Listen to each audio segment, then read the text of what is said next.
Onam shunchalik o'zimga qadrli, shu yerda kechasi bilan mana bu divanda uxlab qolib, ertalab pasiyant ko'rgan vaqtlarimiz ham bo'lgan. Yaxshi ko'raman. Xullas ishlarni tugatib oldik. Allohga shukr. Mukarram opam bilan birga soat 6largacha pasiyant ko'rdik. Mukarram opam ketdilar. Ertaga Mardon opam ishda bo'ladilar. Oyjonlar, yakshanba kuni eringlar bilan birgalikda kelib, bolajoninglarni tomosha qilib, sog'lig'ini bilib ketsanglar bo'ladi. Как раз yakshanba kuni hammani vaqti bo'ladi, ishlaydigan ayollarimizning ham vaqti bo'ladi.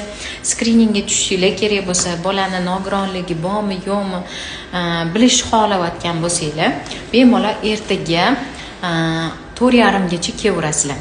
İşte bo'ladilar. Mardon opam klinika 4:30gacha ishlaydi.